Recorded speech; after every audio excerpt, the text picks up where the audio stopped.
J'ai vécu dans ma vie 2 coming out homosexuels.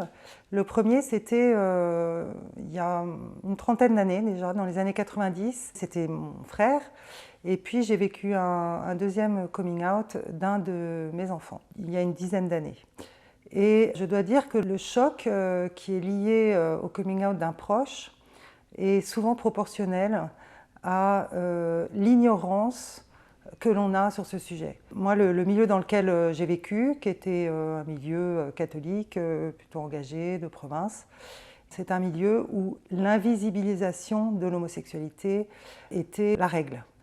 Et donc cela crée, pour moi et pour toutes les familles aussi, tous les parents, les dizaines, les centaines de parents que j'ai pu écouter dans des groupes de parole, et ben, on voit que cette invisibilisation de l'homosexualité est à l'origine de beaucoup de souffrances et de désordres. Et j'ai envie de dire qu'il y a 3 conséquences qui sont mortifères. La première, c'est que les enfants qui se découvrent peu à peu homosexuels au cours de l'enfance, parfois de l'adolescence ou plus tard, sont totalement seuls et ne peuvent véritablement mettre de mots sur ce qu'ils vivent puisqu'on n'en parle pas autour d'eux. Donc ça, c'est une première conséquence qui crée mésestime de soi. La seconde conséquence néfaste de la dissimulation, c'est que la personne homosexuelle, en fait, doit cacher qui elle est, doit mentir, doit parfois mener une double vie, j'allais dire telle qu'elle est attendue par son entourage, et puis la vie qui correspond vraiment à ce qu'elle est, et ça peut faire des drames à l'arrivée, et puis des ordres dans la relation à soi-même et aux autres. La troisième conséquence néfaste, c'est l'impossibilité de se projeter dans une vie relationnelle épanouie, dans une vie affective, de se projeter dans l'avenir, parce qu'il n'y a pas de modèle en fait. Donc le jeune homosexuel qui ne sait pas ce que va être son avenir, il est obligé de construire sans repère, sans limite, sans projet. Alors aujourd'hui, il y a quand même le mariage civil, et c'est vrai que les personnes homosexuelles sont mieux accueillies aujourd'hui à la mairie qu'à l'église. Et ça, c'est quand même très regrettable. Alors, sur le plan de la foi, moi j'ai vraiment la foi dans le Christ, j'ai rencontré le Christ et j'ai aucun problème avec ça. Mais en revanche, je constate, sans l'avoir vraiment voulu, que je me suis vraiment éloignée de ma communauté paroissiale. Voilà, je ne me sens plus appartenir totalement à cette communauté qui rejette une partie de mes enfants. En fait, je ne peux pas faire partie d'une communauté qui n'accueille pas pleinement ce que je suis et ce que sont mes enfants. Et aujourd'hui, voilà, ce n'est pas le cas. Elle n'accueille pas vraiment. Je crois que c'est vraiment très dommage que les personnes homosexuelles qui sont chrétiennes ne puissent pas bénéficier de tout ce que l'Église aussi apporte de bon, d'une rencontre avec le Christ, à cause de ces jugements qui sont aujourd'hui totalement dépassés. Et puis, je trouve dommage que l'Église se prive de personnes, hommes ou femmes, qui auraient tant à apporter, mais qui sont obligés de se cacher ou de partir. Voilà, donc j'espère vraiment que l'intelligence et le cœur vont gagner dans l'Église face à l'obscurantisme, et que l'Église va pouvoir écouter aussi ce que disent les sciences humaines, écouter ce que disent les personnes concernées, et ne plus tenir des discours hors sol. Alors, je ne sais pas si vous vous souvenez que sœur Emmanuelle avait une phrase, c'est « Fends le cœur de l'homme et tu y trouveras le soleil ». Et cette phrase, elle est très très adaptée à ma situation, parce qu'effectivement, au moment du coming out de notre fils, moi j'ai eu le cœur fendu, j'ai eu vraiment le cœur brisé, ça m'a brisé le cœur. Alors pourquoi est-ce que ça m'a brisé le cœur? Certainement parce que j'étais dans une culture familiale et religieuse pour laquelle cette réalité était totalement étrangère. C'est-à-dire qu'on était dans une religion pour qui l'homosexualité c'est péché, et une famille dans laquelle c'est totalement inconvenant.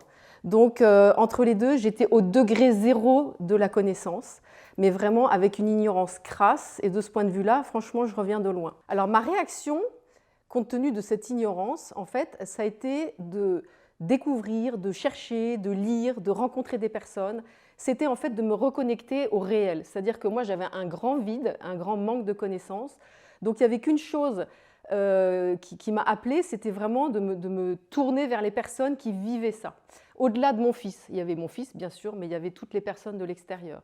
Et j'ai lu, j'ai découvert, j'ai rencontré, ça a duré longtemps, d'ailleurs je suis toujours dans cette démarche. Et en fait c'est la meilleure démarche qui soit, c'est de se reconnecter dans le réel, parce que le réel, finalement, il est très apaisant. Le réel, il fait du bien. En fait, on se rend compte que finalement, cette réalité qui est tellement stigmatisée par une culture familiale ou religieuse, mais c'est une réalité qui est tout à fait vivable. C'est une réalité, en fait, qui fait du bien. Voilà, parce que finalement, ce n'est pas le drame qu'on croyait. Il n'y avait vraiment pas de quoi s'inquiéter avec un coming out, parce que finalement, aujourd'hui, mon fils, il va bien. Il est équilibré, il est stable, et je ne m'inquiète pas plus pour lui et pour sa vie affective que pour mes autres enfants. En fait, il va bien, même si, alors il ne faut pas non plus tout aplanir. C'est comme pour un gaucher de vivre dans un monde de droitier, c'est plus simple d'être droitier dans un monde de droitier. Et il y a toujours des difficultés qui sont irréductibles, et ça, c'est sûr. Mais ce que je peux dire, grosso modo, 10 ans après, c'est que voilà, j'ai découvert le soleil parce que je me suis reconnectée au réel tout simplement et que j'ai découvert une réalité qui était tout à fait banale dans l'histoire finalement et parfaitement vivable, parfaitement apaisante. Mais aujourd'hui, ce qui résiste, c'est vraiment la doctrine de la religion à laquelle j'étais attachée. Je suis toujours attachée quand même parce que tous les matins, je me dis « Mais Florence, est-ce que tu es toujours dans l'église? Est-ce que tu y es plus ?» Et finalement, je m'accroche et je me dis qu'il faut y rester. Parce que il faut que l'Église elle avance et que je sois patiente avec elle. En fait, je crois que Dieu a été très patient avec moi. C'est-à-dire qu'il m'a dit, écoute Florence, j'avais une petite voix au moment où j'étais au fond du trou très triste et j'avais une petite voix qui me disait, mais tu sais Florence, t'inquiète pas, ça va bien se passer. Moi, c'est ce que j'ai envie de dire à l'Église aujourd'hui. J'ai envie de dire à l'Église de se reconnecter au réel et qu'elle ne s'inquiète pas, ça va bien se passer. Parce que finalement, le réel apaise. Voilà, c'est mon expérience.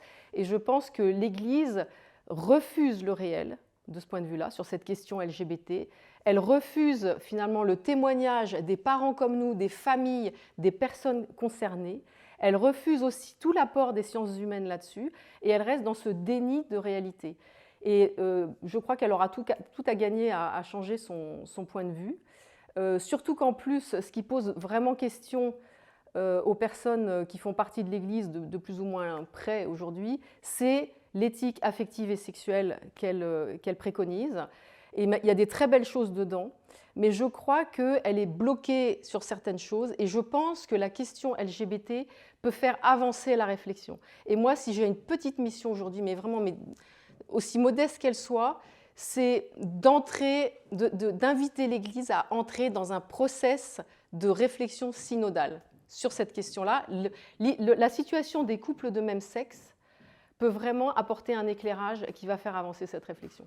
Il ne faut pas se cacher que le coming out de mon fils, lorsqu'il avait 25 ans, a été une véritable épreuve, un bouleversement pour ma femme comme pour moi. Heureusement, très vite, tout de suite même, on a plongé dans l'amour inconditionnel, mais tout ça a été noyé dans la tristesse. L'amour se manifestait, mais l'envie de pleurer et la tristesse étaient là. Avec le recul, quand je relis un petit peu ma vie, je constate que j'ai quand même été préparé à tout ça et que très vite, j'ai pu accepter cette réalité et que ça s'est fait par étapes, grâce en fait à l'intervention d'autres que ma simple petite intelligence ou le traitement de mes émotions. Alors qu'est-ce qui a été décisif comme étape? Il y en a une première qui a été l'intelligence, la délicatesse de mon fils et de son ami qui ont su pardonner notre ignorance et qui ont su en fait nous laisser le temps d'apprivoiser cette réalité. Il y a également eu, comme élément décisif, un groupe de parole dans lequel j'ai pu confronter, et nous avons pu confronter ce que nous ressentions et découvrir, apprendre en fait, parce qu'on était complètement ignares sur ces états de vie. Avec recul, c'est même étonnant de se dire qu'on considérait que c'était en dehors, tout à fait en dehors de notre monde, alors que ça représente quand même si c'est minoritaire, une part significative des êtres vivants. Et puis, j'ajouterai aussi la fratrie, les enfants qui ont su, avec une grande intelligence, c'est vrai qu'ils sont plus jeunes que nous, plus en phase, la société a évolué sans doute plus vite que les chrétiens, et donc ils ont accueilli cette réalité et ont eu beaucoup d'intelligence pour intégrer cette différence. Alors tout ça a fait en fait tout un ensemble qui a beaucoup apaisé, mais il a quand même fallu 2 ans pour nous, pour qu'on évacue toute tristesse et que la joie revienne à 100%, sans ombre au visage. Alors et Dieu dans tout ça, je regrette vivement que mon fils, en fait, il n'a peut-être pas abandonné la religion, mais en tout cas, il s'en est sacrément éloigné parce qu'au moment où il se posait ces questions sur qui suis-je, comment accepter et comment faire tirer le meilleur de ce que je découvre de ma personnalité, parce qu'il s'est sans doute caché pendant un moment, eh bien, pendant tout ce temps-là, les réponses qu'il a trouvées dans l'Église, dans le scoutisme, étaient des réponses qui l'ont désarçonné. Et du coup, il a quitté.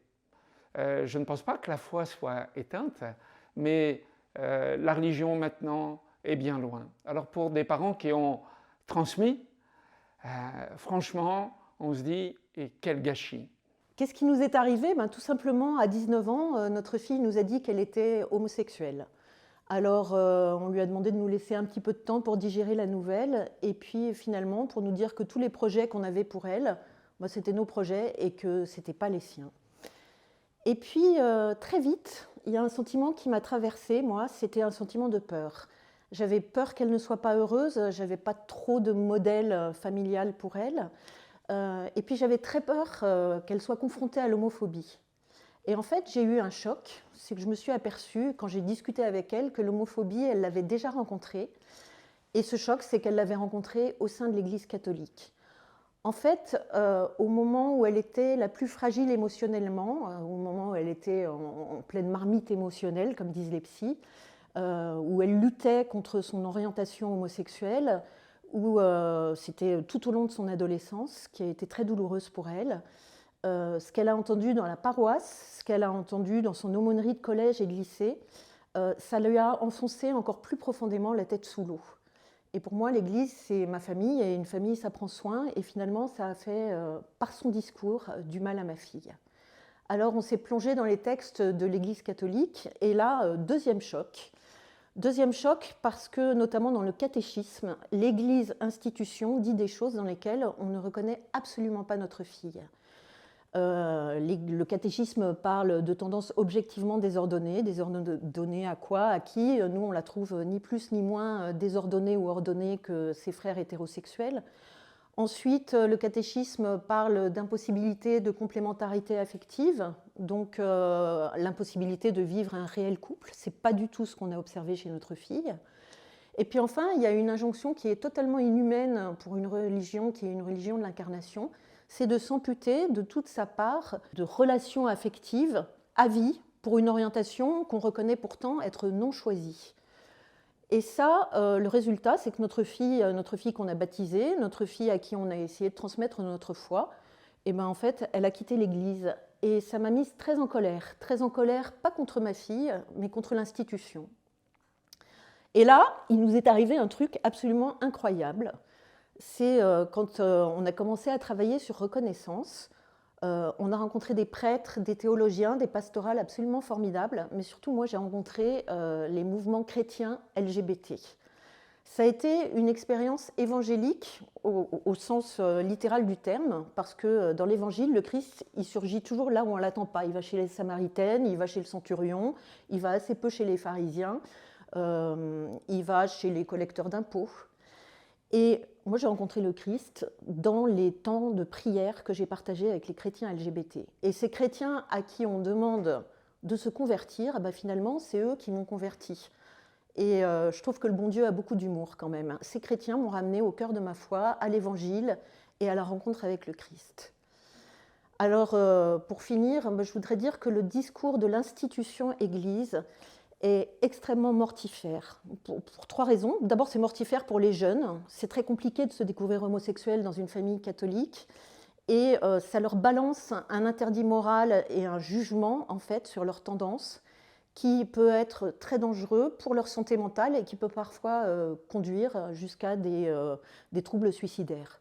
La deuxième chose, c'est que c'est extrêmement dangereux pour les familles, parce que ça, nous, on le voit dans nos groupes de parole de reconnaissance, et moi, je l'ai vécu dans ma vie personnelle. On entraîne les familles dans un conflit de loyauté entre l'Église et son enfant. Et ce n'est pas l'Église qui gagne en général. Et si elle gagne, c'est au détriment de la famille, qui est pourtant une vertu cardinale pour l'Église. Et puis, pour finir, c'est très dangereux pour l'Église, parce qu'en fait, elle s'assèche. 5% de la population s'en va pour pouvoir vivre son orientation dans la tranquillité et dans la sérénité. Et puis avec elle, il y a souvent les amis, les frères et sœurs, les familles.